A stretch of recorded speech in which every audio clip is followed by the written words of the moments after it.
সত্যিই দীপঙ্কর সেদিন হতবাক হয়েছিল। এ কোন জগতে এসে পড়েছে সে? এরা কোথাকার জীব? সেই কিরণের সঙ্গে দেখা কলকাতার সঙ্গে তো এ মিলছে না। এ তো এক অন্য জগৎ। এখানকার স্বরাজ তো তারা চায়নি। ওই যারা বোমা রিভলভার নিয়ে টেগার্ড সাহেবকে খুন করবার চেষ্টা করছে, যারা রাইটার্স বিল্ডিংয়ে ঢুকে কর্নেল সিমসনকে গুলি করল, যাদের সঙ্গতির জন্য রবীন্দ্রনাথ ঠাকুর পর্যন্ত মনুমেন্টের তলায় এসে লেকচার দিলেন, তাদের সঙ্গে এদের যোগসূত্র কি? এদের মুক্তির জন্য কি ক্ষুদিরামের ফাঁসি হলো?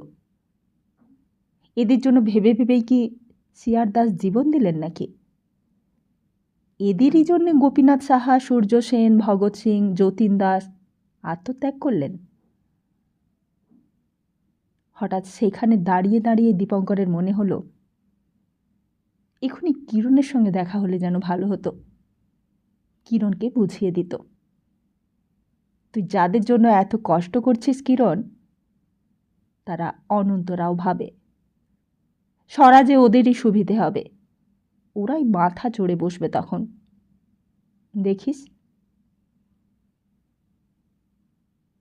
নমস্কার, আমরা শুনছি বিমল মিত্রের লেখা উপন্যাস কড়ি দিয়ে কিনলাম। তাহলে আসুন শুনে নিই আজকের পর্বে কি আছে।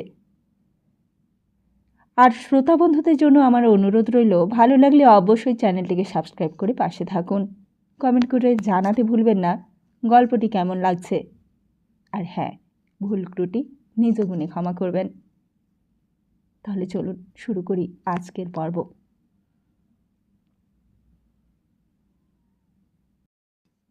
মাইনের টাকাটা জামার বুক পকেটে রয়েছে। সেই জনবহুল রাস্তাটার ফুটপাতের ওপর দাঁড়িয়ে দীপঙ্কর আকাশ পাতাল ভাবতে লাগল। কালীঘাটের বাজারের যে সমাজ, সেখানকার অধঃপতনকে তবুও যেন ক্ষমা করা যায়। সেখানে অজ্ঞানতাকে মূলধন করে তারা জীবনের ফটকা বাজারে জুয়া খেলতে নেমেছে। হোক না তারা পাপী, তবুও সে অজ্ঞানতার পাপ। যেদিন কিরণের চাওয়া স্বরাজ আসবে, সেদিন তারা কাড়াকাড়ি করে সামনের সারিতে দাঁড়াবার প্রতিযোগিতায় নামবে না। কিন্তু এই সমাজ, এরাই তো সেদিন ক্ষুদিরামের ফাঁসির পরাকাষ্ঠার প্রশংসা করে লেকচার দেবে। এরাই তো সেদিন দেশ সেবকের প্রাপ্য ফুলের মালাটা আগে ভাগে এসে গলায় পড়বে। একটা ট্যাক্সি যাচ্ছিল। দীপঙ্কর ট্যাক্সিটাকে ডেকে উঠে পড়ল। ট্যাক্সিওয়ালা জিজ্ঞেস করলে, কাহা সাব? ট্যাক্সিওয়ালা ভেবেছিল হয়তো পার্ক স্ট্রিট কিংবা ফ্রি স্কুল স্ট্রিট কিংবা ওই রকম কোনো একটা রাস্তার নাম করবে বাঙালি সাহেব। কিন্তু দীপঙ্কর বললে, কালীঘাট। হু হু করে চলতে লাগলো ট্যাক্সিটা। ছোটবেলায় একদিন কিরণ আর দীপঙ্কর দূর থেকে এই পাড়াটার দিকে চেয়ে দেখেছিল। সেদিন ভারী আফসোস হয়েছিল মনে মনে। ভেবেছিল, এদের মধ্যেই বুঝি মানুষের সব সমস্যার সমাধান লুকিয়ে আছে। মানুষ সুস্থ মনে স্বাভাবিক হলে যা হয়, তা বুঝি এই। বড় বড় বাড়ি, ভালো ভালো পর্দা, ভালো ভালো খাবার, বিলাস, ঐশ্বর্য, এটাই বুঝি মানুষের কামনার শেষ ধাপ। এখানে পৌঁছতে পারলেই বুঝি আর কিছু চাওয়ার প্রশ্নই ওঠে না। চৌরঙ্গির ওপর দিয়ে যেতে যেতে দীপঙ্কর আবার বাড়িগুলোর দিকে চেয়ে দেখলে। মিস মাইকেলের ঘরের পর্দার মতো পর্দা ঝুলছে এখানকার জানালায়। মিস মাইকেলের ঘরের মতো বাতি ঝুলছে এখানকার সিলিংয়ে। হয়তো এই বাড়িগুলোর ভেতর এই বাড়ির মেয়েরা মিস মাইকেলের মতোই সিল্কের ফিতে দিয়ে লাভ লেটার্সগুলোকে বেঁধে যত্ন করে তুলে রাখে। এরাও বোধ হয় মিস মাইকেলের মতো মুখে রুমাল চাপা দিয়ে নিঃশব্দে কাঁদে। বাইরে থেকেই শুধু চেনা যায়। চলতে চলতে ট্যাক্সিটা হাজরা রোড দিয়ে মন্দিরের দিকে ঢুকছিল। দীপঙ্কর লাফিয়ে উঠল, বললে, কালীঘাট নয় সর্দারজি, গড়িয়াহাট চলো, গড়িয়াহাট লেভেল ক্রসিং। ট্যাক্সি ড্রাইভারটা একটু অবাক হলো। হয়তো ভাবলে বাঙালি সাহেব অপ্রকৃতস্থ। তা ভাবুক, এক্ষুনি লক্ষ্মীদির কাছে গিয়ে একবার দেখা করা ভালো। লক্ষ্মীদিকে তার অনন্তবাবুর কাণ্ডটা বুঝিয়ে বলা দরকার। অন্তত লক্ষ্মীদি বুঝতে পারুক কার ওপর নির্ভর করে আছে সে। লক্ষ্মীদি, কীরকম চরিত্রের লোক সেই অনন্তবাবু, কি জঘন্য চরিত্রের লোক। লেভেল ক্রসিংয়ের গেটটা খোলাই ছিল। এখন আর কোনো ট্রেন নেই বোধহয়। ট্যাক্সিটা লাইনের উপর উঠতেই দীপঙ্কর অন্ধকারে চিনতে পেরেছে। দীপঙ্কর চিৎকার করে উঠল, রোখো রোখো। ক্রসিংটা পেরিয়ে ওই পারে গিয়ে ট্যাক্সিটা ব্রেক কষে থেমে গেল। দীপঙ্কর তাড়াতাড়ি ভাড়াটা চুকিয়ে দিয়ে দৌড়ে কাছে এলো, বলে, লক্ষ্মীদি, তুমি এখানে? লক্ষ্মীদি লাইনের উপর দাঁড়িয়েছিল একা, মুখটা শুকনো, আর চুল বাঁধেনি, টিপও পড়েনি। তুমি একলা এখানে কি করছো লক্ষ্মীদি? লক্ষ্মীদিও দীপঙ্করের দিকে চেয়ে অবাক হয়ে গেছে, বলে, তুই যে হঠাৎ, তোর মানিব্যাগটা নিতে? না না, সেজন্য নয়, অন্য একটা কথা ছিল তোমার সঙ্গে। তা তুমি এখানে কেন এখন, এই রাত্রির বেলায়? লক্ষ্মীদি বললে, আরে শম্ভু হঠাৎ কোথায় বেরিয়ে গেছে জানিস, বড় ভাবনায় পড়েছি। কখন যে বেরিয়ে গেল টেরই পাইনি, তাই খুঁজতে বেরিয়েছি। দীপঙ্কর বললে, কিন্তু এখন এইভাবে তাকে কোথায় খুঁজে পাবে? লক্ষ্মীদি বললে, তা জানি না রে, কিন্তু মানুষটা কোথায় যে গেল তাই ভাবছি। শেষে কিছু ঠিক করতে না পেরে বেরিয়ে পড়লাম। দীপঙ্কর বললে, চলো চলো। কি আশ্চর্য, এই সময় একলা একলা এরকম করে বেরোতে আছে নাকি? আমি যদি এখন না আসতুম। লক্ষ্মীদির দৃষ্টিটা যেন চঞ্চল। সেই অন্ধকার লেভেল ক্রসিংয়ের গেটের ওপর দাঁড়িয়ে লক্ষ্মীদিকে বড় অসহায় দেখাচ্ছিল। সত্যি তো, দীপঙ্কর যদি এই সময় না আসতো, লক্ষ্মীদি হয়তো একলাই বেরিয়ে যেত এমনি করে। দীপঙ্কর দাঁড়িয়ে পড়ল, বললে, কোথায় যাবে তুমি? লক্ষ্মীদি বললে, চল না, ওই দিকটা একটু দেখে আসি। কত দূরে আর যেতে পারে, এই হয়তো ওই দিকেই একটুখানি দূরে গেছে। আয় না, তুইও আয় না আমার সঙ্গে। তুই সঙ্গে থাকলে তবু একটু করে খুঁজতে পারবো। কিন্তু কতক্ষণ বেরিয়েছে? লক্ষ্মীদি বললে, এই তো আমি রান্না করছিলাম, অতটা খেয়াল ছিল না আমার। হঠাৎ নজর পড়ল, দেখি দরজাটা বন্ধ করতে ভুলে গেছি। আর তারপর যা ভেবেছি তাই, দেখি ঘর ফাঁকা। লক্ষ্মীদির সঙ্গে দীপঙ্করকেও চলতে হলো। খানিকটা এগিয়েই বুদ্ধ মন্দির, সরু সরু গলি রাস্তা, দুই পাশে পোড়ো জমি আর আগাছা, আর তারপরেই লেক। মাঝে মাঝে এক একটা গ্যাসের আলো জ্বলছে, তাও অনেক দূরে দূরে। এই অন্ধকারে তেমন স্পষ্ট কিছুই দেখা যায় না। কোথায় অনেক দূরে একটা লোক অস্পষ্ট ছায়ার মতো নড়ছে, দূর থেকে তাকে চেনাই মুশকিল। সেদিন তো কালীঘাটের শ্মশানেই গিয়ে হাজির হয়েছিল, আজও যদি সেইখানে যায়। অত দূরে চলে গেলে কি আর খুঁজে পাওয়া যাবে? পাগল মানুষ, তার তো কোনো খেয়ালের ঠিক ঠিকানা নেই। যেখানে খুশি যাবে, হয়তোবা পুলিশেও ধরতে পারে। দিবঙ্কর বললে, তোমারই তো অন্যায়, তুমি একটু দেখতে পারো না?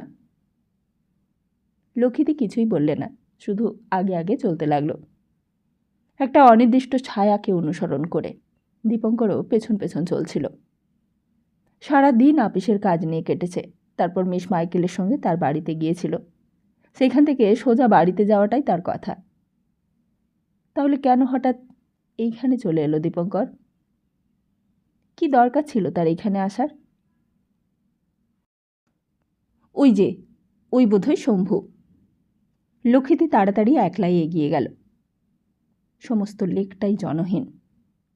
দীপঙ্করের ভয় করতে লাগলো। এত রাত্রে লক্ষ্মীদির মতো মেয়েকে নিয়ে এখানে ঘোরাফেরা করা কি উচিত? এখানে কত কি কাণ্ড হয় দীপঙ্কর শুনেছে। রাত গভীর হলেই নানা রকম বদলোক এসে জোটে এখানে। দীপঙ্কর তাড়াতাড়ি লক্ষ্মীদির পাশে এগিয়ে গেল। দূরে একটা গ্যাসের নিচে দিয়ে দাতারবাবু আস্তে আস্তে এলোমেলোভাবে চলছে। লক্ষ্মীদির মুখে কোনো কথা নেই, হনহন করে এগিয়ে চলেছে। কিন্তু সামনে গিয়েই ভুলটা ধরা পড়ল। একজন হিন্দুস্থানি খাওয়া দাওয়ার পর বেড়াতে বেরিয়েছেন। দীপঙ্কর বললে, দেখলে তো, এইরকম করে কি তাকে খুঁজে পাওয়া সম্ভব? লক্ষ্মীটিও সত্যি হতাশ হয়ে গিয়েছিল, কোনো কথাই বললে না। দীপঙ্কর বললে, চলো ফেরো, এমনভাবে খুঁজে পাবে না, বরং থানায় একটা খবর দেওয়া ভালো। শেষে অনেক বুঝিয়ে সুঝিয়ে দীপঙ্কর লক্ষ্মীদিকে ফিরিয়ে নিয়ে এলো। চারিদিকে বেশ অন্ধকার, আশেপাশের নর্দমায় তখন ঝিঝি পোকা ডাকছে। লক্ষ্মীদি তখনও অন্যমনস্ক ছিল। লেক পেরিয়ে সোজা বুদ্ধ মন্দিরের পাশ দিয়ে রাস্তা। লক্ষ্মীদি বললে, জানিস দীপু, আজ বুঝতে পারি আমার জন্যই শম্ভুর এই অবস্থা। আমি না থাকলে হয়তো এই অসুখটা ওর হতো না। দীপঙ্কর বললে, কিন্তু ওই লোকটাকে তুমি কেন তোমার কাছে থাকতে দাও লক্ষ্মীদি? ওই লোকটা কেন তোমার কাছে থাকে? জানো ওই লোকটা ভালো নয়। লক্ষ্মীদি এতক্ষণে মুখ তুলল, বললে, কেন? দীপঙ্কর বললে, তুমি কিছু মনে করো না, কালকে তুমি চিঠি লিখে দিয়েছিলে বলেই আমি এসেছিল। তুমি বলেছিলে বলেই আমি অনন্তবাবুকে আজকে আপিসে যেতে বলেছিলুম। তা যায়নি তোর কাছে? গিয়েছিল। কাজটা পেয়েছে তো? দীপঙ্কর বললে, তা জানি না, হয়তো পেয়েছে হয়তো বা পায়নি। কিন্তু মাঝখান থেকে আমি রবিনসন সাহেবের কাছে লজ্জায় পড়লুম। তোমার কথা ভেবেই আমি সাহেবকে বলে রেখেছিলুম। সাহেবও রাজি ছিল, কিন্তু দেখি অনন্তবাবু আপিসে গিয়ে সোজা মিস্টার ঘোষালের ঘরে ঢুকে গেল। সে কি রে? দীপঙ্কর বললে, বললে হয়তো তুমি বিশ্বাস করবে না, না দেখলে আমিও বিশ্বাস করতাম না। কিন্তু আশ্চর্য, আমি ডাকলুম আনন্দবাবুকে। আমি নিজের কাজ ফেলে সমস্ত দিন বাইরে দাঁড়িয়েছিলুম আনন্দবাবুর জন্য, অথচ যেন চিনতেই পারলে না। যেন আমার নিজেরই গরজ, আমার নিজেরই কাজ। লক্ষ্মীদি বললে, তা অনন্ত তোকে দেখে কি বললে? আমি ডাকলুম, আমাকে দেখলে অনন্তবাবু, তবুও যেন চিনতে পারলে না, সোজা মিস্টার ঘোষালের ঘরে ঢুকে গেল। অথচ আমি সাহেবকে বলে রেখেছিলুম। রবিনসন সাহেব আমাকে কথা দিয়েছিল, একটা পয়সাও লাগতো না আমার কাছে গেলে। লক্ষ্মীদি বললে, সে যাগে, তুই কিছু মনে করিস নি, নিশ্চয়ই মিস্টার ঘোষাল কম টাকা নিতে রাজি হয়েছে। দীপঙ্কর বললে, কিন্তু হলেই বা কম টাকা, কেন ঘুষ দিতে যাবে? জানো, আমার নিজের চাকরিও হয়েছে 33 টাকা ঘুষ দিয়ে। সে কথা আমি এখনও ভুলতে পারি না। লক্ষ্মীদি বললে, সংসারে তো তোর মতো লোক সবাই নয়, এই দুনিয়াটাই মন্দ। এই মন্দের রাজ্যে মন্দ না হলে লোকে বাঁচবে কি করে বল? কি করে টিকে থাকবে মানুষ? তারপর দীপঙ্করের পিঠে হাত দিয়ে সান্ত্বনা দিতে লাগলো লক্ষ্মীদি। বললে, সবাইকে নিজের মতন ভাবিস নে তুই। এই সংসারে ভালো লোকও আছে, মন্দ লোকও আছে, মন্দটাই বেশি। সবাইকে নিয়ে যখন ঘর করতে হবে, তখন মন খারাপ করলে চলবে নাকি? চলতে চলতে লেভেল ক্রসিংটার কাছে এসে পড়েছিল। দীপঙ্কর বললে, মন খারাপের কথা বলছো? তোমার ব্যাপার দেখেও আমার মন খারাপ হয়। আমার ব্যাপার? আমি আবার কি করলুম? দীপঙ্কর বললে, তুমি ভাবো তো কতখানি অন্যায় করেছ তুমি দাতারবাবুর ওপর। লক্ষ্মীদি কথাটা বুঝতে পারলে না, হাঁ করে চেয়ে রইল দীপঙ্করের দিকে। দীপঙ্কর বললে, দোষটা কি তোমার একটা? তোমার হাজার দোষ।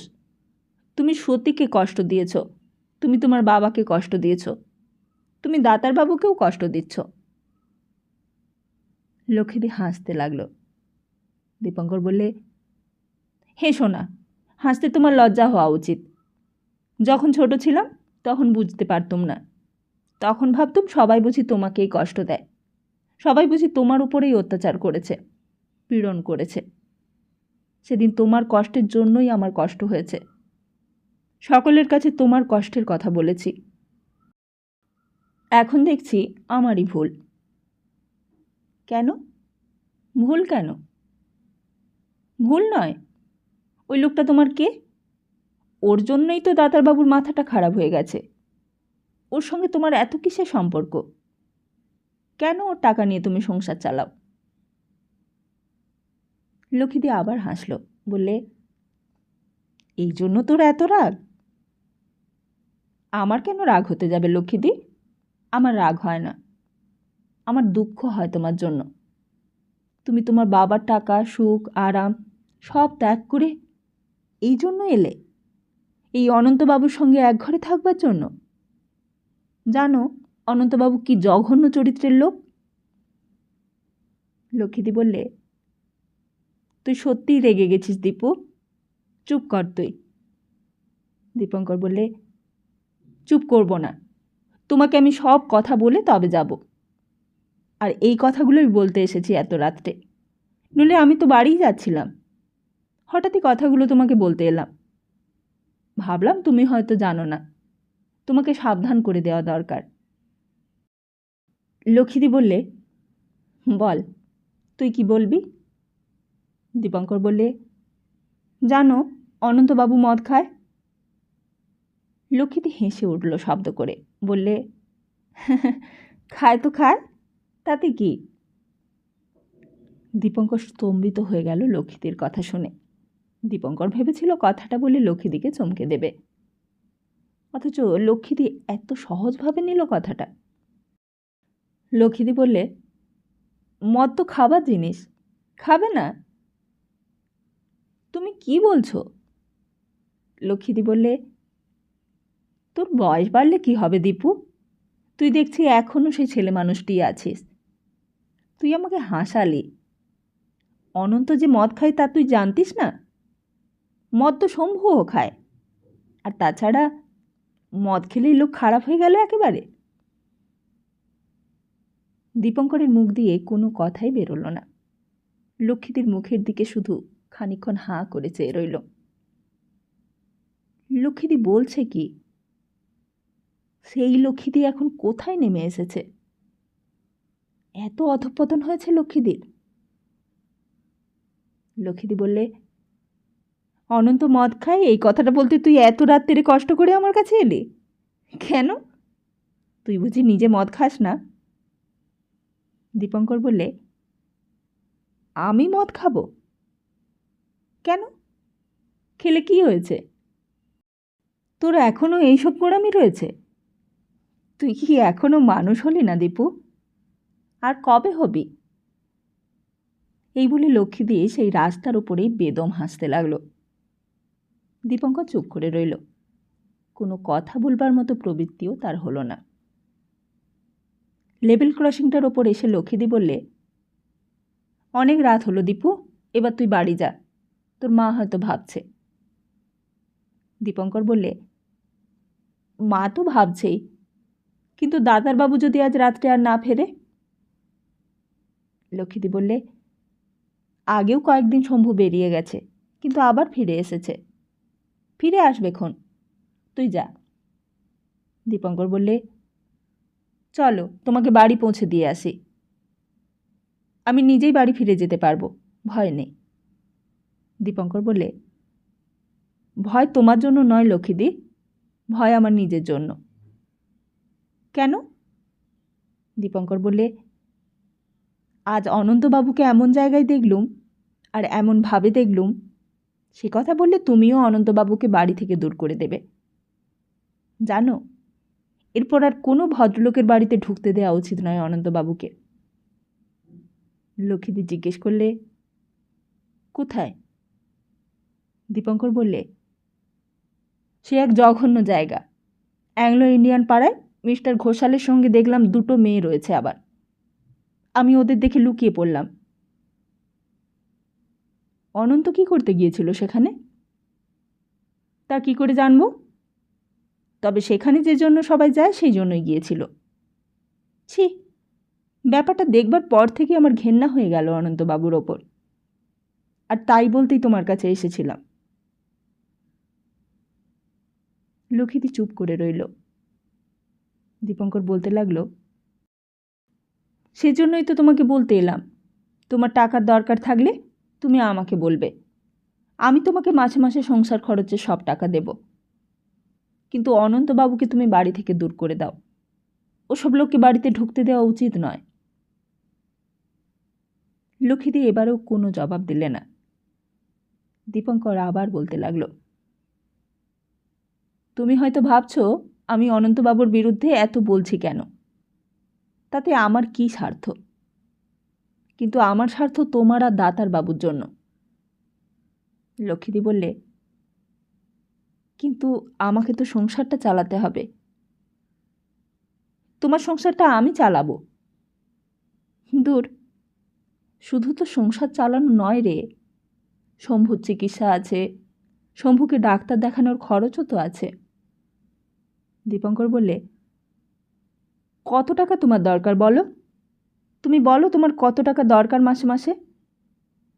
লক্ষ্মীদি বললে, আর তাছাড়া আমি তোর টাকা কেন নেব?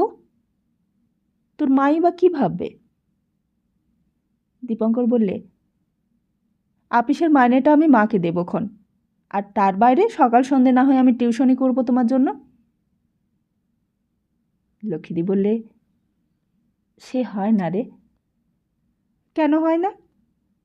টাকার জন্যই যদি তোমার অনন্তবাবুকে এত দরকার, তাহলে আমি তোমাকে টাকা দিচ্ছি, তোমার সব খরচ আমি দেব, এমনকি দাতারবাবুর চিকিৎসার খরচও আমি দেব। আর তাছাড়া এমন একটা ওষুধ আছে জানো, যেটা মাখালে এক্ষুনি দাতারবাবু ভালো হয়ে যায়। কী ওষুধ? দীপঙ্কর বললে, কিন্তু আমি ওষুধটা দিলে সেই ওষুধ তো তোমরা মাখাবে না। অনন্তবাবু যে এরকম লোক, সে তো চাইবেই যে দাতারবাবুর অসুখটা না সারো। তা কী ওষুধ তাই বল না। দীপঙ্কর বললে, আমাদের আপিসের এক ভদ্রলোকের স্ত্রী 5 বছর ধরে মাথা খারাপ ছিল, শেষে এই ওষুধটা মাখিয়ে ভালো হয়ে গিয়েছে। আর শুধু ওষুধই বা কেন, তোমাদের খাওয়া পড়া, তোমাদের বাড়ি ভাড়া, তোমাদের যাবতীয় খরচ সব আমি দিতে পারি, তার জন্য তুমি কিছুই ভেবো না। আর তাছাড়া আমি শীঘ্রই একটা বড় প্রমোশন পেয়ে যাচ্ছি, রবিনসন সাহেব আমাকে ডিটিআই করে দিচ্ছে। চলতে চলতে আরও অনেক দূরে চলে এসেছিল দুজনে। দীপঙ্কর বললে, আর বাড়ির কথা বলছো? আমাদের অঘোরদাদুর বাড়িটা তো এখনও খালি পড়ে রয়েছে। সেই যেদিন থেকে কাকাবাবু কাকিমারা চলে গেছে, তারপর থেকে আর কোনো ভাড়াটেই আসেনি। সেই বাড়িতে গিয়েই তো তুমি উঠতে পারো। সে তো অনেক ভাড়া রে। ভাড়ার কথা তুমি ভাবছো কেন? ভাড়া তো আমি দেব। আর আমি বললে ওই বাড়ির ভাড়া অঘোরদাদু 15 টাকা করে দিতে পারে। অঘোরদাদু আমাকে খুব ভালোবাসে, আর অঘোরদাদু যদিও নাও থাকে, ছিটে ফোটাও আমি ভাড়া নিলে কিছুই বলবে না। যতটা ওদের খারাপ ভাবো, আসলে ওরা ততটা খারাপ নয়। লক্ষ্মীদি বললে, কিন্তু তুই বা কেন অত করতে যাবি আমাদের জন্য? সেই সব কথা তোমার ভাবার দরকার কি? তোমার তো টাকা পেলেই হলো। লক্ষ্মী দিয়ে যেন রাজি হলো দীপঙ্করের কথায়। কেমন যেন ভাবতে লাগলো কথাটা। সত্যি তো, ওখানে থাকলে দীপঙ্করের কাছে হবে, দীপঙ্কর সময়ে সময় দেখতে পারবে, দাতারবাবুর চিকিৎসা করতে সুবিধে হবে। দীপঙ্কর বললে, তোমাদের কিছুই করতে হবে না, আমি আছি, আমার মা রয়েছে, বিন্তিদি আছে, আর ওটা তো তোমাদের পুরনো পাড়া, ওই পাড়াতেই তুমি এতদিন কাটিয়েছ, তোমার কোনো অসুবিধেই হবে না। তুমি চলো লক্ষ্মীদি, এখানে একলা তুমি থাকতে পারবে না। আমি তো তোমাকে সেদিনই সেই বউবাজারে বলেছিলুম চলে আসতে। আর অনন্ত? লক্ষ্মীদি যেন অনন্তবাবুর নামটা উচ্চারণ করতেও ভয় পাচ্ছিল। বললে, ওকে কি বলবো? দীপঙ্কর বললে, তুমি ওকে এত ভয় করো? লক্ষ্মীদি বললে, ভয় নয়, কিন্তু এতদিন আমাদের দেখাশোনা করলে, আমাদের এত টাকা দিয়ে উপকার করলে, এখন তাকে কি বলবো? দীপঙ্কর বললে, বলবে এতদিন তুমি আমাদের অনেক উপকার করেছ, এর জন্য তোমার উপর আমরা কৃতজ্ঞ, আর তোমাকে কষ্ট দিতে চাই না। লক্ষ্মীদি বললে, কিন্তু তুই তো জানিস না, ওর উপকার জীবনে ভুলবার মতো নয়। ও না থাকলে আমরা উপোস করে মরে যেতাম। আমাদের বিপদের সময় ও যা করেছে কোনো মানুষ তা করে না। দীপঙ্কর বললে, কিন্তু উপকার যা কিছু করেছে সে তো ওর নিজেরই স্বার্থে। কেন? কিসের স্বার্থ? লক্ষ্মীদি মুখ তুলে চাইলে দীপঙ্করের দিকে। দীপঙ্কর বললে, তুমি জানো না কিসের স্বার্থ? না, জানি না। নিজের মনকে এমন করে তুমি চাপা দিতে চেষ্টা করো না। ওকেই বলে মনকে চোখ ঠাড়া। কিন্তু যাদের চোখ আছে তাদের তুমি কি বলে বোঝাবে? কি বলে জবাবদিহি করবে? লক্ষ্মীদি বললে, কিসের জবাবদিহি? লক্ষ্মীদি তখনও যেন বুঝতে চাইছে না। দীপঙ্কর বললে, তুমি জানো না কেন তোমাদের জন্য অনন্তবাবু এত করে? কিসের লোভে? কিসের লোভে অনন্তবাবুর দরদ তোমার ওপর? তোমার কাছে কি কিছুই পায় না অনন্তবাবু? দাতারবাবুর পাগল হওয়ার পেছনে কি অনন্তবাবুর কোনো হাতই নেই? দাতারবাবু যে ব্যবসা করতে গিয়ে এমন করে লোকসান খেয়ে গেল, এর পেছনেও কি অনন্তবাবুর কোনো কারসাজি নেই বলতে চাও? লক্ষ্মীদি চুপ করে শুনতে লাগল। দীপঙ্কর বললে, তোমাকে তো দেখতে সুন্দর, তোমার রূপ আছে, আয়নাতে কি সেটা তুমি দেখতে পাও না? অনন্তবাবু আর কতটুকু দিয়েছে তোমাকে? কতটুকু উপকার করেছে? তোমার রূপের জন্য এর চেয়েও বেশি উপকার করবার লোকের অভাব নেই কলকাতা শহরে। এটা তুমি বিশ্বাস করো তো? লক্ষ্মীদি হঠাৎ মুখ টিপে হাসল। দীপঙ্করের দিকে চেয়ে একবার দেখলে, বললে, হ্যাঁ রে, তোরও বুঝি সেই জন্য আমার এত উপকার করবার আগ্রহ? দীপঙ্কর বললে, আমার কথা আলাদা। কেন? আলাদা কেন? তুইও তো পুরুষ মানুষ। খানিকক্ষণ দীপঙ্করের মুখ থেকে আর কোনো কথাই বেরোল না। দীপঙ্কর লক্ষ্মীদির পাশ থেকে একটু সরে এলো। লক্ষ্মীদি হঠাৎ দীপঙ্করের হাতটা ধরে ফেললে, বললে, লজ্জা করছিস কেন? বল না। দীপঙ্কর হাতটা ছাড়িয়ে নেবার চেষ্টা করতে লাগলো, কিন্তু লক্ষ্মীদি খুব শক্ত করে হাতটা ধরে ফেলেছে। লক্ষ্মীদি বলতে লাগলো, আমার কাছ থেকে তুই হাজার চেষ্টা করলেও পালাতে পারবি না। আয়, বাড়ির ভেতরে আয়। বাড়ির কাছে গিয়ে লক্ষ্মীদি দরজার তালাটা খুলে ভেতরে ঢুকল। দীপঙ্করও ঢুকল। অন্ধকার ঘরে ঢুকে আলো জ্বেলে লক্ষ্মীদি বললে, বস, বস এখানে। দীপঙ্কর বসল। বসে বললে, অনেক দেরি হয়ে গেল, আমি এখন বাড়ি যাই। লক্ষ্মীদি হঠাৎ একেবারে গা ঘেঁষে পাশে বসল। বললে, কেন? তোর যাবার এত তাড়া কেন? এখন তো কেউ নেই এখানে, শম্ভুও নেই, অনন্তও নেই। দীপঙ্কর একটু সরে বসতে চেষ্টা করলে, কিন্তু লক্ষ্মীদি তার হাতটা জোর করে ধরে রেখেছে। দীপঙ্কর বললে, ছি ছি ছি। লক্ষ্মীদি দীপঙ্করের চোখে চোখ রেখে হাসতে লাগল। দীপঙ্কর বললে, তুমি মানুষ না কি লক্ষ্মীদি? ছি। লক্ষ্মীদি হাসতে হাসতে বললে, মানুষ হলে আজ আমার এই দশা হয়? তুই বুঝতে পারিস না? মানুষ হলে অনন্তর পয়সায় পেট চালাই। মানুষ হলে আত্মীয় স্বজন ছেড়ে শম্ভুর সঙ্গে পালিয়ে আসি। মানুষ হলে এই অন্ধকারে একলা একলা রাস্তায় বেরোই। তুই তো আমার চেয়ে ছোট। মানুষ হলে তোকে ঘরে টেনে নিয়ে এসে তোর গা ঘেঁষে গল্প করি। তুই কি এখনো আমাকে মানুষ বলে মনে করিস?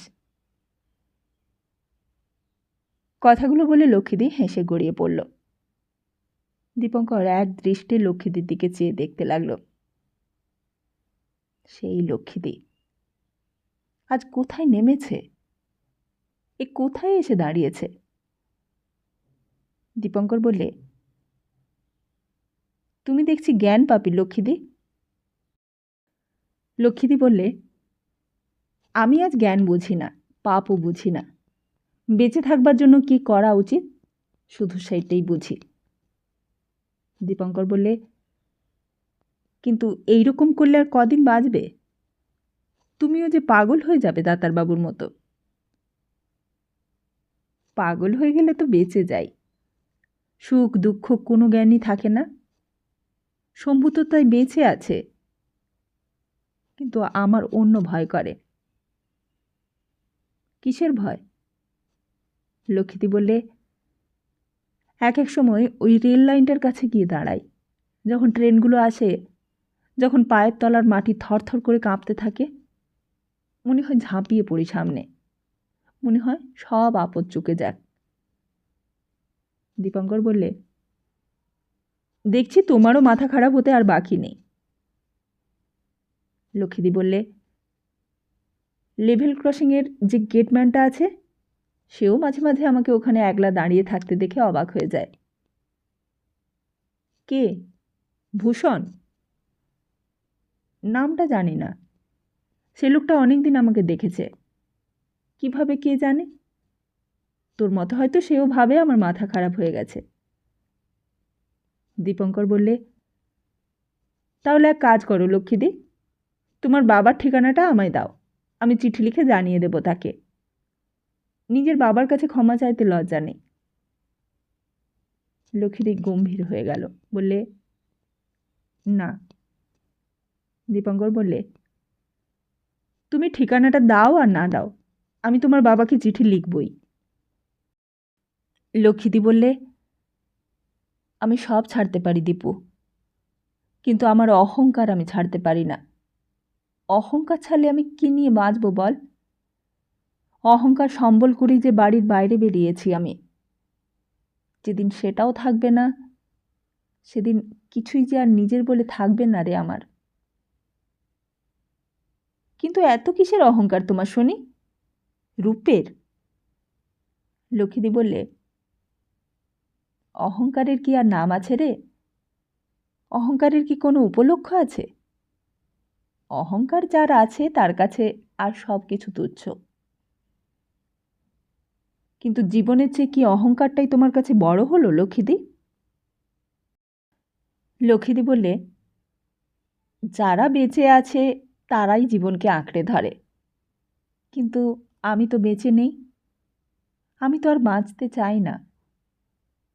দীপঙ্কর বললে, কিন্তু যেদিন দাতারবাবুকে আমার হাত দিয়ে চিঠি পাঠাতে, যেদিন দাতারবাবুর অসুখের খবর শুনে বাড়ি থেকে বেরিয়ে এলে, সেদিন তো বাঁচতেই চেয়েছিলে। লক্ষ্মীদি বললে, মানুষ তো অনেক কিছুই চায়, কিন্তু কে চাওয়ার মতো করে চাইতে পারে? কিন্তু চাওয়ার মতো করে চাইতে কে তোমায় বারণ করেছিল? কে বাধা দিয়েছিল তোমায়? লক্ষ্মীদি বললে, ওই যে বললুম, আমার অহংকার। দীপঙ্কর বললে, তাহলে এতই যদি বোঝো তুমি, কেন আজ অনন্তবাবুকে এমন করে সহ্য করো? দূর করে দিতে পারো না ওই লোকটাকে? তার সঙ্গে হাসাহাসি করো, হেসে গড়িয়ে পড়ো তার সামনে, এটা কি ভালো? কখন আমি হাসাহাসি করেছি? কখন হেসে গড়িয়ে পড়েছি? দীপঙ্কর বললে, তুমি ভাবছো আমি দেখিনি, আমি নিজের চোখে দেখে তবে বলছি। কাল রাত্রে মানিব্যাগটা ফেরত নিতে এসে দেখি ও ঘরে দাতারবাবু পাগল অবস্থায় চিৎকার করছে, আর এই ঘরে তুমি আর অনন্তবাবু দুজনে খেতে খেতে হেসে গড়িয়ে পড়ছ। দাতারবাবুর দিকে তোমাদের ভ্রূক্ষেপই নেই। আর একেও যদি তুমি অহংকার বলো, তো অহংকারের মানে আমি জানি নাই বলতে হবে। লক্ষ্মীদি এই কথার কোনো উত্তরই দিলে না। দীপঙ্কর বলতে লাগল, আমি তোমার কাছে কিসের জন্য আসি আমি জানি না, হয়তো তোমাকে ভালোবাসি বলেই আসি, কিন্তু তুমি আপত্তি করো আর যাই করো, এ আমি কিছুতেই সহ্য করব না। আমি যদি অনন্তবাবুকে এখানে আসা বন্ধ না করতে পারি, তোমার বাবাকেই আমি চিঠি লিখে সব জানিয়ে দেব। লক্ষ্মীদি তখন যেন একটু নরম হয়ে এলো, বলে, আচ্ছা বেশ, তুই যা বলবি আমি তাই করব, বল কি করতে হবে। দীপঙ্কর বললে, তুমি ঈশ্বর গাঙ্গুলির লেনে আমাদের বাড়িতে উঠে চলো, বাড়িটা এখনও খালি পড়ে আছে। ভাড়া? ভাড়ার কথা তোমাকে ভাবতে হবে না, সে আমি বুঝে নেব। আর তাছাড়া তোমাকে কিছুই আর ভাবতে হবে না। দাতারবাবুর চিকিৎসা আমিই করাবো, তার সমস্ত খরচ আমি দেব। এত টাকা খরচ করবি তুই আমাদের জন্য? দীপঙ্কর বললে, করব। টাকা না থাকলে আমি আপিসের ব্যাংক থেকে ধার করব। লক্ষ্মীদি বললে, কতদিন খরচ করবি? শেষে তো তোরও সংসার হবে, বউ হবে, ছেলে মেয়ে হবে। তখন? ততদিনে দাতারবাবু ভালো হয়ে উঠবে। যদি না হয়? হঠাৎ বাইরে কড়া নড়ে উঠল। দীপঙ্কর বললে, ওই বোধহয় দাতারবাবু এসেছে। লক্ষ্মীদি উঠে গিয়ে দরজাটা খুলে দিতেই অনন্তবাবু ভেতরে এলো। লক্ষ্মীদিও আগে আগে এলো। অনন্তবাবুকে দেখে দীপঙ্কর অন্যদিকে মুখ ফিরিয়ে নিলে। লক্ষ্মীদির দিকে চেয়ে বললে, আমি আজ তাহলে উঠি লক্ষ্মীদি? লক্ষ্মীদি বললে, যাবি? হ্যাঁ, যাই। এই বলে চোখ ফেরাতেই দেখলে অনন্তবাবু তার দিকে চেয়ে আছে। অনন্তবাবুর চোখে মুখে যেন একটা কর্কশ ঔদ্ধত্য, যেন কেমন রূঢ় দৃষ্টি দিয়ে তাকে দেখছে। দীপঙ্কর সেই দৃষ্টিকে অগ্রাহ্য করেই ঘর থেকে বেরিয়ে আসছিল। হঠাৎ লক্ষ্মীদি কথাটা বলে মুশকিল করে দিলে। লক্ষ্মীদি অনন্তবাবুকে জিজ্ঞেস করলে, কাজটার কি হলো অনন্ত? অনন্তবাবু গম্ভীর হয়ে বললে, হয়েছে। তুমি নাকি দীপুর ওখানে যাওনি? ও তোমার জন্য সমস্তক্ষণ বসেছিল, রবিনসন সাহেবকেও বলে রেখেছিল। তা কত টাকা নেবে মিস্টার ঘোষাল? অনন্তবাবু বললে, সেসব তোমার শুনে দরকার কি? সে নিক আর না নিক, তোমার শুনে কী লাভ?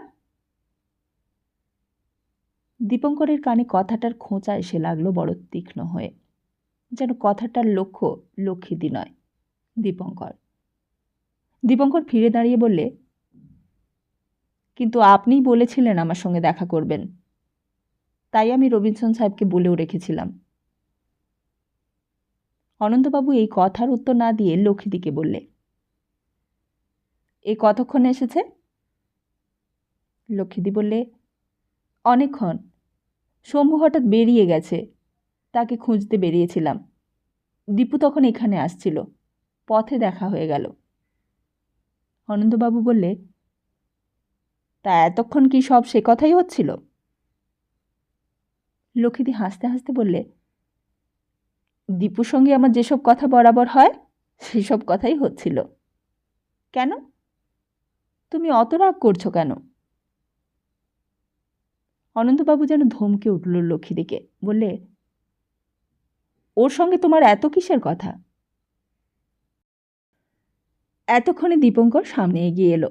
অনন্তবাবু সামনে আসতেই একটা মদের গন্ধ নাকে এলো। মনে হলো অনন্তবাবু যেন এখন প্রকৃতিস্থ নয়, কিন্তু অনন্তবাবুর ঔদ্ধত্যটুকু যেন আর বরদাস্ত করা যায় না। বিশেষ করে লক্ষ্মীদির সঙ্গে এমন করে কথা বলবার সাহস কোথায় পেল অনন্তবাবু? অনন্তবাবু বললে, ওকে বারণ করতে পারো না এখানে আসতে? লক্ষ্মীদি যে লক্ষ্মীদি, সেও যেন অবাক হয়ে গেল, বললে, তুমি কাকে কি বলছো? অনন্তবাবু বললে, ঠিকই বলেছি, ও একটা রেলওয়ে ক্লার্ক। ও কেন আসে এখানে? কিসের লোভে? কি চায় ও? লক্ষ্মীদি বললে, তুমি ভুল করছো, ও আমার ভাইয়ের মতো, ছোট থেকেই আমি ওকে দেখে আসছি। সেজন্য একলা একলা নিরিবিলিতে বসে তার সঙ্গে রাত পর্যন্ত গল্প করতে হবে? লক্ষ্মীদি বললে, কেন? গল্প করলে দোষ কি? দীপঙ্কর এতক্ষণে কথা বললে, চুপ করো লক্ষ্মীদি, অনন্তবাবু মদ খেয়েছে, এখন ওনার মাথার ঠিক নেই। কি? অনন্তবাবু চোখ বড় বড় করে দীপঙ্করের দিকে চাইলে। দীপঙ্কর বললে, এখন আপনার মাথার ঠিক নেই, আপনি বেশি মাত্রায় মদ খেয়েছেন, নইলে আপনাকে বুঝিয়ে বলতাম, আপনিও বুঝতে পারতেন। আপনি শুয়ে পড়ুন তাড়াতাড়ি, নইলে পড়ে যাবেন। অনন্তবাবু রুখে এলো দীপঙ্করের দিকে, বললে, কাকে কি বলতে হয় জানেন না আপনি? দীপঙ্কর বললে, মাতালের কাছে আমি ভদ্রতা শিখতে রাজি নই।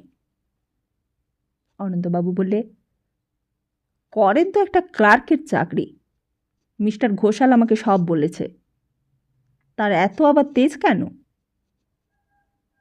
নিশ্চয়ই ক্লার্ক, কিন্তু আপনার মতো অভদ্র নই। লক্ষ্মীদি বললে, কেন তুমি বলছো অমন করে? অনন্তবাবু লক্ষ্মীদির হাতটা সরিয়ে দিয়ে বললে, তোমার ভাইকে আজকে আমি এমন জায়গায় দেখেছি, তারপরেও ওর লজ্জা নেই।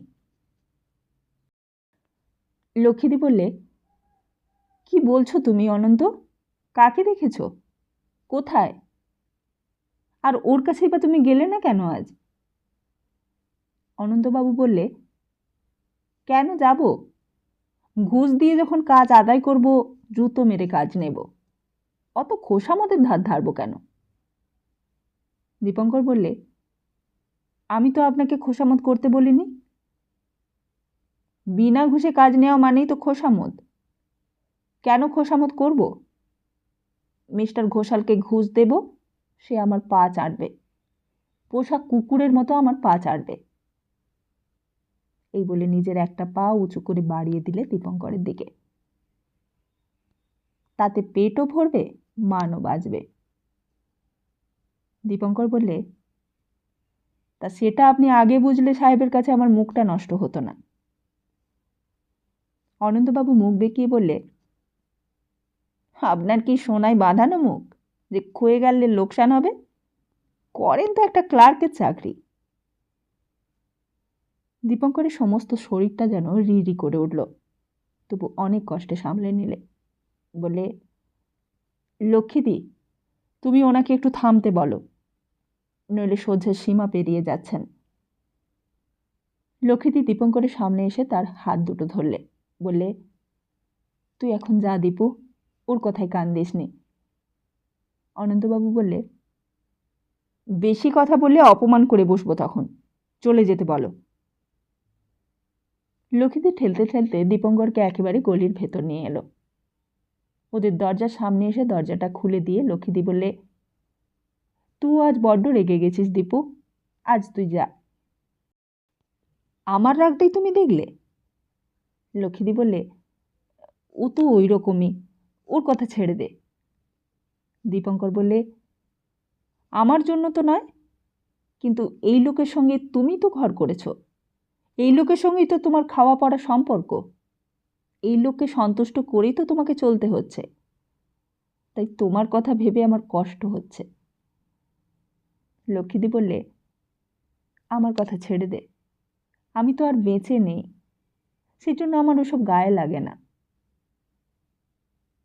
কিন্তু আমাদের ওখানে যাওয়ার কি হবে?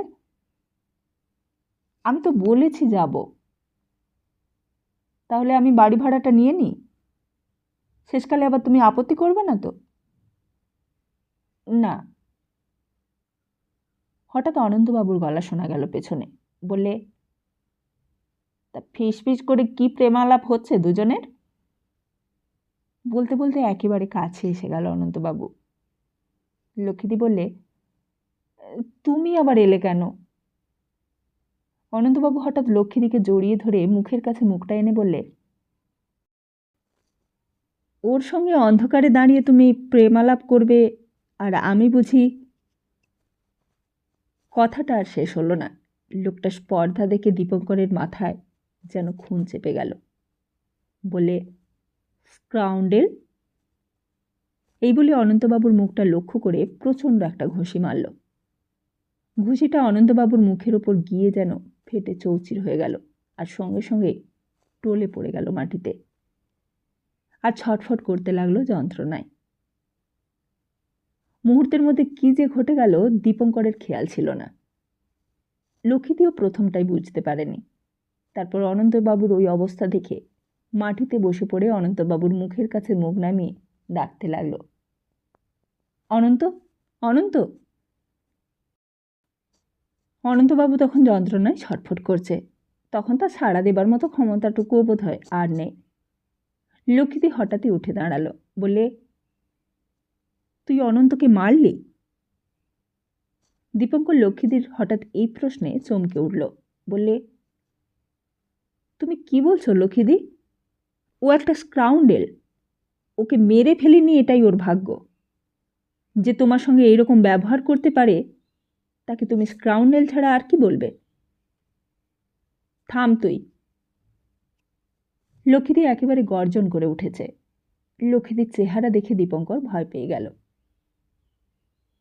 তোর এত বড় আস্পর্ধা! তুই ওকে মারলি কি বলে? আমার সঙ্গে ও যেমনই ব্যবহার করে থাক, সে আমি বুঝে নেব। তুই কে? এই বলেই তক্ষুনি আবার মাটিতে বসে পড়ে অনন্তবাবুর মাথাটা ধরে আদর করতে লাগলো। মাথায় হাত বুলিয়ে দিতে দিতে ব্যাকুল হয়ে ডাকতে লাগলো, অনন্ত, অনন্ত। অনন্তবাবু বোধহয় তখন অজ্ঞান অচৈতন্য। অন্ধকারে ভালো করে দেখা যাচ্ছে না মুখটা।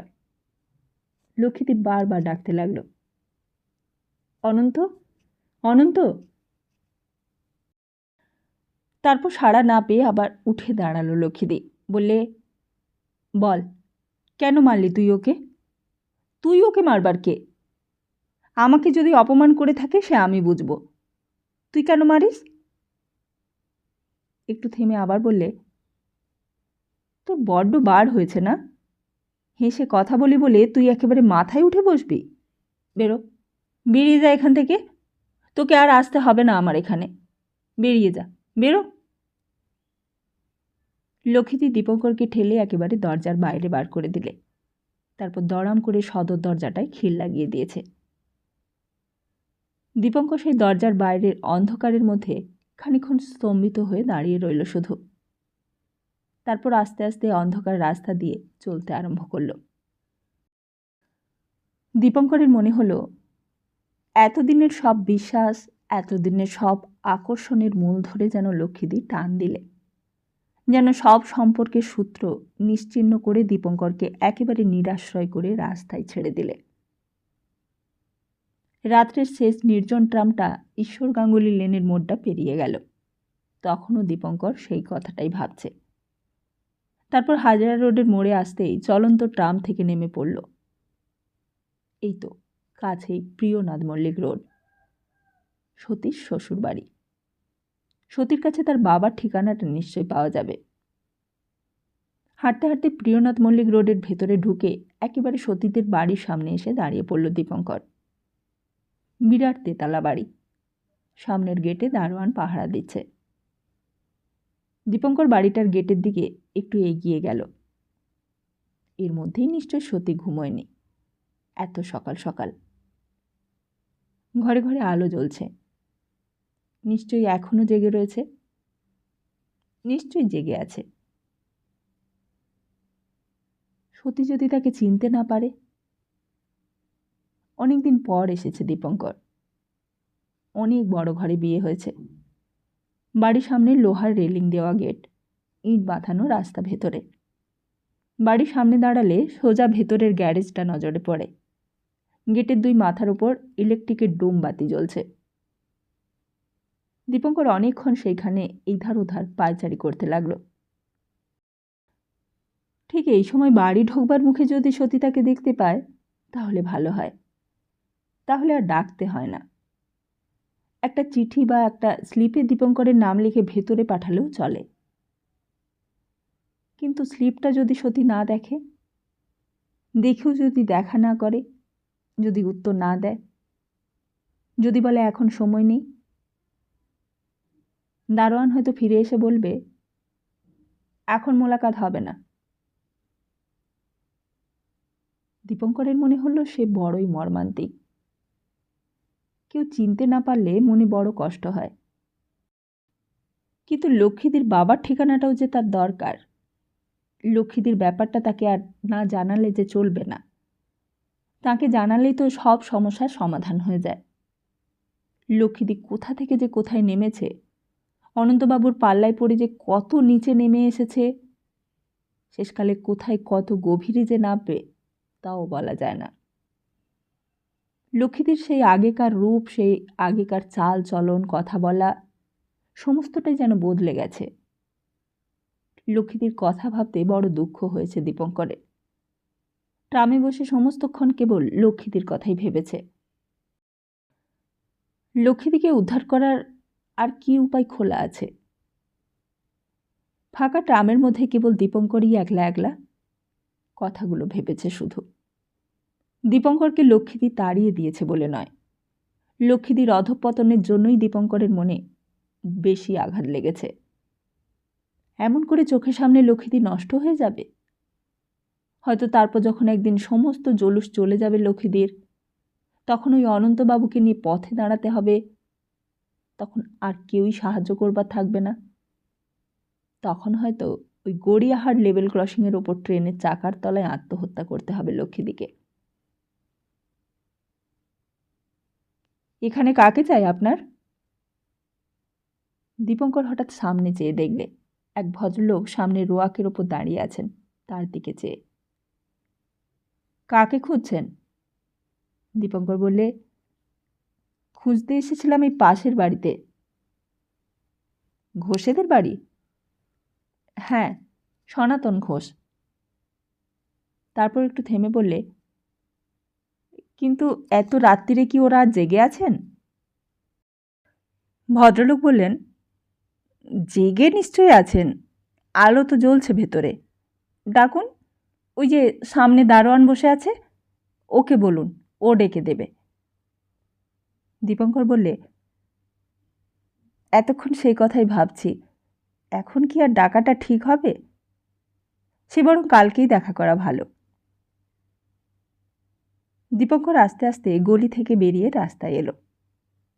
না, আজ থাক, এত রাত্রে বাড়ির বউর সঙ্গে দেখা করতে যাওয়াটা অন্যায়। দারোয়ানের কাছেও নিজের পরিচয় দিতে হবে।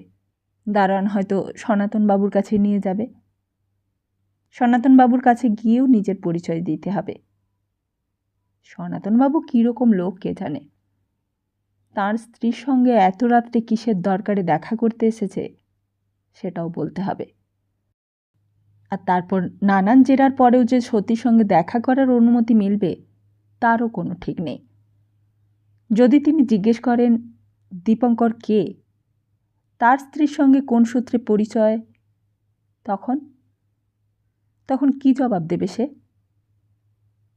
পাশের বাড়িতে থাকা সম্পর্কটাই একমাত্র সূত্র, আর কোনো সূত্রই তো নেই সতীর সঙ্গে। দরকার নেই। দীপঙ্কর আস্তে আস্তে আবার ঈশ্বর গাঙ্গুলি লেনের দিকে হাঁটতে লাগলো। মস্ত বড় বাড়িটা, সতীর শ্বশুর বাড়িটা। ভেতরে অনেকখানি জায়গা, অনেক চাকর বাকর, অনেক গাড়ি, অনেক অর্থের চিহ্ন বাড়িটার সর্বাঙ্গে। সমস্ত পাড়াটার মধ্যে সব বাড়িগুলোর চেয়ে বড়। সকলকে ছাড়িয়ে সকলের ওপর মাথা তুলে দাঁড়িয়ে আছে আপন আভিজাত্য নিয়ে। হঠাৎ মনে হলো সতী হয়তো কলকাতাতেই নেই, হয়তো বর্মায় চলে গিয়েছে বাবার কাছে। বিয়ের পর একবার তো বাবার কাছে মেয়েরা যায়, হয়তো সেখানেই আছে, সেখানেই গেছে। সতী যেরকম বাবাকে ভালোবাসে, বাবাকে ছেড়ে এতদিন থাকতে পারবে কেন? আর কলকাতায় থাকলেও একদিন কি আর আসতো না ঈশ্বর গাঙ্গুলি লেনের দিকে? সেই পুলিশে ধরে নিয়ে যাওয়ার পর তো আর দেখাই হয়নি দীপঙ্করের সঙ্গে। মেয়েরা কি এত শীঘ্রই সব ভুলে যায়? এত শীঘ্রই সব ভুলে যেতে পারে? কিরণ তো ঠিকই বলেছিল সেদিন, ওদের জন্য তুই এত ভাবিস দীপু, আর ওদের বিয়ে হয়ে যাওয়ার পর দেখবি সবাই তোকে ভুলে যাবে। সত্যি, সেই লক্ষ্মীতেই আজ তাকে অপমান করে তাড়িয়ে দিলে। যেই লক্ষ্মীদিকে এত ভালোবাসত দীপঙ্কর, সেই লক্ষ্মীদি। আর সতী, এখন সেই সতীর শ্বশুরবাড়ির সামনেই দীপঙ্করকে প্রার্থীর মতন ভয়ে ভয়ে দাঁড়িয়ে থাকতে হয়। হঠাৎ দীপঙ্করের আবার মনে হলো সে বড় একলা, তার আর কেউ নেই। তার লক্ষ্মীদি নেই, লক্ষ্মীদের সঙ্গে তার যেটুকু সম্পর্ক ছিল তাও লক্ষ্মীদি শেষ করে দিলে।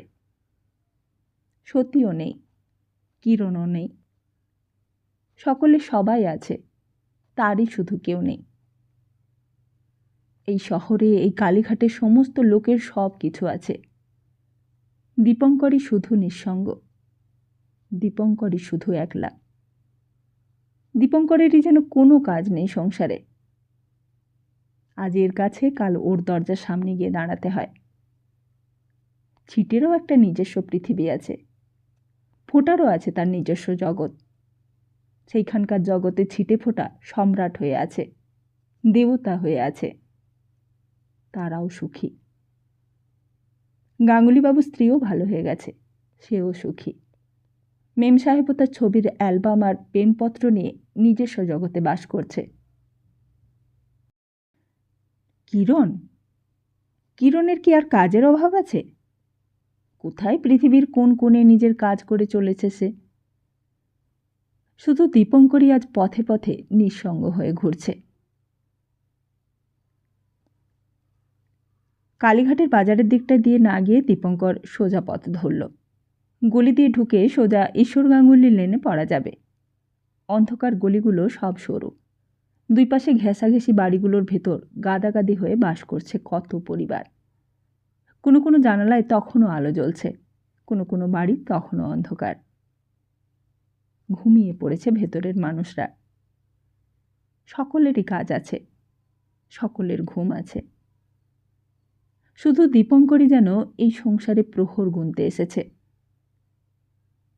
মা হয়তো এতক্ষণ খুব ভাবছে, হয়তো না খেয়ে বসে আছে দীপঙ্করের জন্য। তার দীপু আজকে মাইনে পেয়েছে। মাইনে পেয়ে এত দেরি করা উচিত হয়নি। মাইনের দিনটায় দীপঙ্কর বরাবর সকাল সকাল বাড়ি ফিরে মার হাতে টাকাটা তুলে দেয়। মা টাকাগুলো গুনে নিয়ে মাথায় ঠেকায়, তারপর তার কাঠের বাক্সটায় তুলে রাখে। দীপঙ্কর পা চালিয়ে চলল। মার কথাটা মনে পড়তে পায়ের গতিটা যেন বেড়ে গেল। নেপাল ভট্টাচার্য স্ট্রিটের কাছে নেপাল ভট্টাচার্য লেন। কিরণদের বাড়িটার দিকে চাইতেই মনে হলো বড় অন্ধকার। হয়তো কিরণের মা ঘুমিয়ে পড়েছে। কিরণের বাবা মারা যাওয়ার পর আর যাওয়া হয়নি। কি যে হলো, হঠাৎ নেপাল ভট্টাচার্য লেনের ভেতরেই ঢুকে পড়ল দীপঙ্কর। কিরণের বাড়ির সামনে গিয়ে দরজাটায় কড়া নাড়তে লাগল। মাসিমা। আর একবার কড়া নাড়তে হলো। বেশি জোরে কড়া নাড়তে যেন সাহস হলো না দীপঙ্করের। অন্ধকারের মধ্যে চারিদিকে চেয়ে দেখল একবার। কিরণদের বাড়ির আশেপাশে সিআইডিরা এখনও ঘোরাফেরা করে। কোথায় কিরণ থাকে কেউ জানে না। সারা বাংলাদেশে, সারা কলকাতায় যেন আগুন জ্বালিয়ে দিয়েছে। দীপঙ্কর চারিদিকে আরেকবার চেয়ে দেখলে কেউ কোথাও নেই। কিরণের বাবা মারা যাওয়ার পর থেকে সিআইডিরা আরও বেশি করে চল লাগিয়েছে এখানে। দীপঙ্কর চলে আসবেই ভাবছিল, দরকার নেই, এই অন্ধকারে এখানে দাঁড়িয়ে থাকলে তাকেও হয়তো অকারণে হয়রানি হতে হবে। কিন্তু হঠাৎ দরজাটা খুলে গেল। অন্ধকারের মধ্যে কিরণের মার চেহারাটা স্পষ্ট হয়ে উঠল। দীপঙ্কর বললে, আমি দীপু মাসিমা। এসো বাবা, এসো। কেমন আছেন মাসিমা? তুমি ভেতরে এসো, বলছি। অন্ধকার উঠোন, উঠোনের এক কোণে একটা কুমড়ো শাকের মাচা।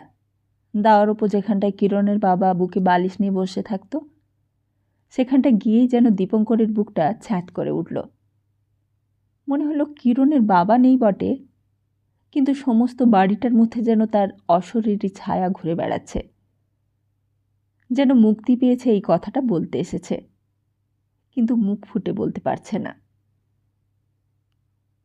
আমি আসতে পারিনি মাসিমা, অফিসের নানান কাজে। আপনার কোনো অসুবিধে হচ্ছে না তো? মাসিমা বললে, অসুবিধে হলেই বা আর কি করছে বলো বাবা, আমার মরণ হলেই বাঁচি। মাসিমা পাশেই দাঁড়িয়েছিল। দীপঙ্কর বললে, অমন কথা কেন বলছেন মাসিমা? কেন বলবো না বাবা? আমার আর কে আছে বলো? কার মুখ চেয়ে বাঁচব? কেন? কিরণ তো রয়েছে। কিরণের মতো ছেলে থাকতে আপনি এই কথা কেন বলছেন মাসিমা? কিরণ তো আর চিরকাল এমনি করে বাড়ি ছেড়ে থাকবে না। মাসিমা কিছুই উত্তর দিলে না। দীপঙ্কর পকেটে হাত দিয়ে একটা 5 টাকার নোট বার করলে, বললে, আপনি এই টাকাটা রাখুন মাসিমা। আজকেই আমি মাইনে পেয়েছি। মাসে মাসে আমি 5 টাকা করে আপনাকে দেব। কিরণের মা টাকাটা হাতে করে নিলে, বললে, তোমার মাকে জিজ্ঞেস করেছ তো বাবা? দীপঙ্কর বললে, এটা আমার নিজের টাকা মাসিমা, আমি নিজে উপায় করেছি। তা হোক, তবুও তোমার মাথার ওপর মা রয়েছে। দীপঙ্কর বললে, এখন আমি বড় হয়েছি, এখনও কি সব কাজ মাকে জিজ্ঞেস করে করতে পারলেন মাসিমা? কিরণের মা সেই কথার উত্তর দিলে না, বলতে লাগলো, না বাবা, ও কথা বলো না। ছেলে যে কত কষ্ট করে মানুষ করতে হয় তা যারা মা হয়েছে তারাই জানে। আর সেই ছেলে বড় হয়ে মাকে না দেখলে মার মনে যে কি কষ্ট হয় তা অন্য লোকে কি করে বুঝবে? আর কাকেই বা বোঝাবো? এই বলে মাসিমা আঁচল দিয়ে চোখ মুছতে লাগলো। দীপঙ্কর বললে, কিরণের মতো ছেলে কি সব মা পায় মাসিমা? আপনি তো সৌভাগ্যবতী মাসিমা। মাসিমা বললে, আমার মরণ হওয়াই ভালো বাবা। উপযুক্ত ছেলে থাকতে যাকে পরের কাছে হাত পাততে হয় তার মরণ হওয়াই ভালো। ছি মাসিমা, অমন কথা বলবেন না, ওতে কিরণের অমঙ্গল হবে। এই বলে মাসিমা আঁচল দিয়ে আবার চোখ মুছতে লাগলো। দীপঙ্কর বললে, আজ আপনি কাঁদছেন মাসিমা, কিন্তু যখন স্বরাজ হবে তখন দেখবেন এই ছেলের জন্যই আপনার গর্বে বুক ফুলে উঠেছে আবার। স্বরাজ হলে তখন কিরণদেরই কত খাতির হবে দেখবেন। আজকের এই সুভাষ বোস, এই জে.এম. সেনগুপ্ত, বিধান রায়, এরাই তখন দেশের লাট সাহেব হবে। মাসিমা বললে, তা হয়তো হবে, কে জানে বাবা, কিন্তু গরিব দুঃখীদের কষ্ট চিরকালই থাকবে, দেখো। দীপঙ্কর বললে, না মাসিমা, আপনি জানেন না, এখন যারা স্বদেশী করছে, এখন যারা জেল খাটছে, দেখবেন তখন তাদের কত খাতির হবে। এই যে জে.এম. সেনগুপ্ত কিংবা বিধান রায় যদি লাট সাহেব হয়, দেখবেন আপনাদের কোনো দুঃখ থাকবে না, আর তখন কিরণদেরই খাতির সকলের আগে।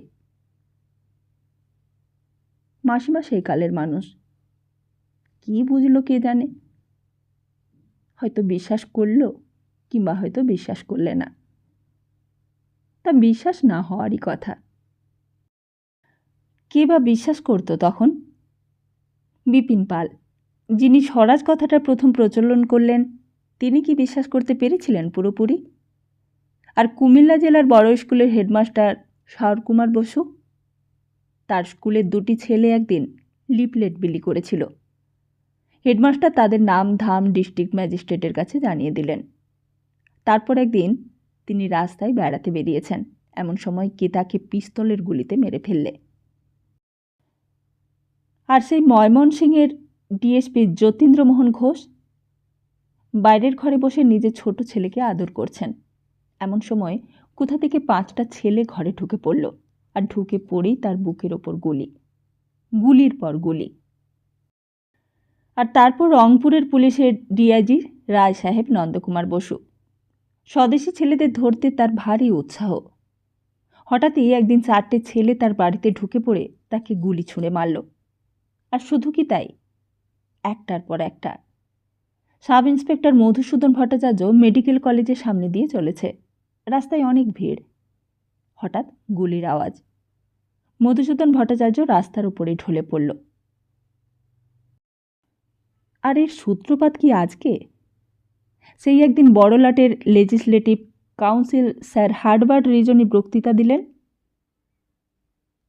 বর্তমানে আমাদের এক ভীষণ ষড়যন্ত্রের মুখোমুখি হতে হয়েছে। দেশের গভর্নমেন্ট উচ্ছেদ করে ব্রিটিশ শাসন অচল করবার জন্য দেশব্যাপী যুদ্ধ চালানোই এদের উদ্দেশ্য। এদের সংঘশক্তি যেমন কার্যকরী তেমনই ব্যাপক। সংখ্যাতেও এরা অনেক। নেতারা গোপনে কাজ করে আর শিষ্যরা অন্ধভাবে তাদের অনুসরণ করে। রাজনৈতিক মার্ডার এদের আন্দোলনের উপায়। মাসিনীর পথই এদের পথ।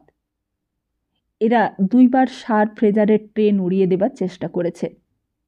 একবার সকলের সামনে তাকে গুলি করবারও চেষ্টা করেছে। মিস্টার কিংসফোর্ডকে খুন করবার চেষ্টা করেছে 2 বার। তাকে লক্ষ্য করে ছোড়া বোমার ঘায়ে 2 জন ইংরেজ মহিলা প্রাণ হারিয়েছে।